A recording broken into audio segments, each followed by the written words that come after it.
সুপ্রিয় শ্রোতা বন্ধু লিসেনার্স, গভীর রাত। তবে আজকে বোধহয় এখনো আমার বন্ধুরা আপনারা ঘুমাননি। আসলে একটি নির্ঘুম রাত, একটি ইতিহাসের সাক্ষী আজকে এই ত্রয়োদশ জাতীয় সংসদ নির্বাচন।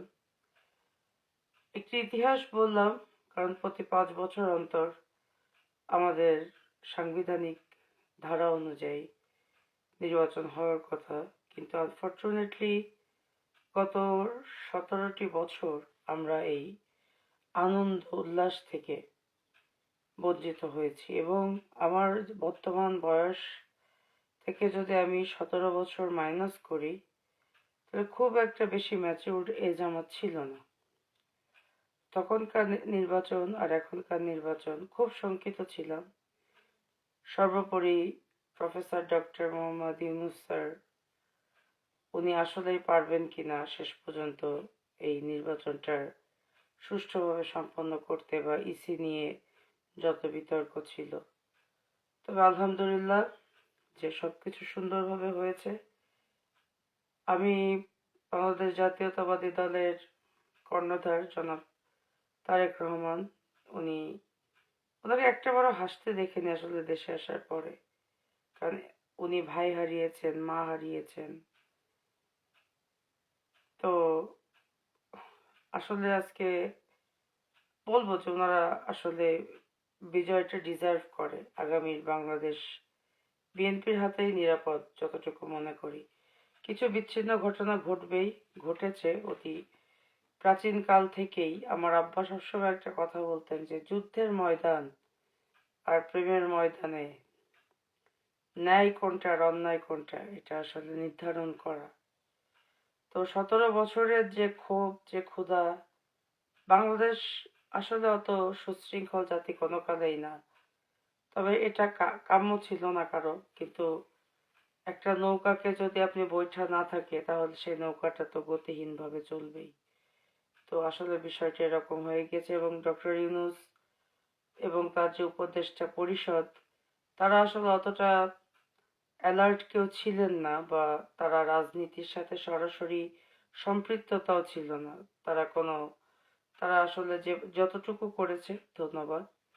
এবং একজন সাংবাদিকের কাজ হচ্ছে বস্তুনিষ্ঠ সংবাদ প্রচার করা। একজন নাগরিকের কাজ হচ্ছে, সুনাগরিকের কাজ হচ্ছে একজন সঠিক মানুষকে নির্বাচিত করা।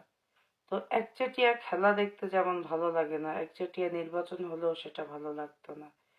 এবারের নির্বাচনের সর্বদলীয় অংশগ্রহণ প্রথমত, দ্বিতীয়ত হাড্ডাহাড্ডি লড়াই, যেটা মানুষকে প্রতি মুহূর্তে একবার দাঁড়িপাল্লার দিকে ঝুঁকছে, একবার ধানের শীষের দিকে ঝুঁকছে, এই যে বিষয়টা।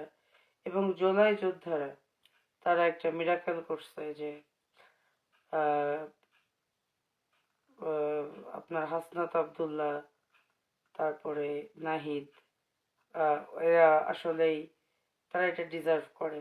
দে ডিজার্ভ ইট।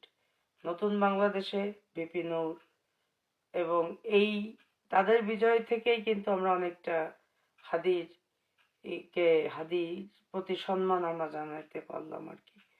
এবং রুমিন ফারহানা যেটা প্রমাণ করলেন যে মেয়েরাও মানুষ, মেয়েরাও পারে, চাইলেই কোনো দলের ট্যাগ না থেকেও নিজের যোগ্যতায় বলীয়ান হওয়া যায়। সেটা সে বলেছিল যে আমি কারো অর্ধেক না হয়ে সম্পূর্ণ হয়েই থাকি। আসলে তিনি একজন পূর্ণাঙ্গ ব্যক্তিত্ব বাংলার ইতিহাসে। তো যত কলঙ্কিত ইতিহাস বাংলায় এত দিন ধরে চলেছে, সেটা যেন মোচন হয়ে যায়। আগামী বাংলাদেশ, আমি খুবই শঙ্কিত ছিলাম সত্যি কথা। ইনফ্যাক্ট আমার একটা বিগ প্রিপারেশন নেওয়া হয়ে গিয়েছিল যে দেশ থেকে আমি হয়তো ওভারনাইট চলে যাব। বাট এখন যে অবস্থা, আহ, শেষ নিঃশ্বাসটা আসলে খালেদার মতো বলতে হবে যে দেশেই ছাড়তে চাই।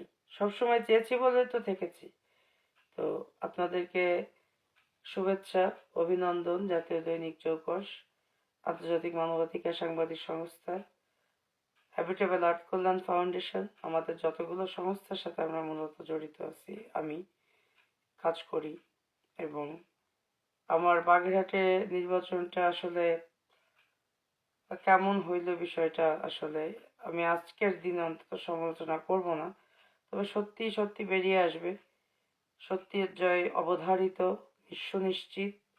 তবে এটাকে এস্টাবলিশ করতে একটু বেশি সময় লাগে। আমি সবসময় কথা বলেছি যে মানুষ যত দ্রুত মিথ্যাকে এস্টাবলিশ করতে পারে, মানুষ তত দ্রুত সত্যকে এস্টাবলিশ করতে পারে না।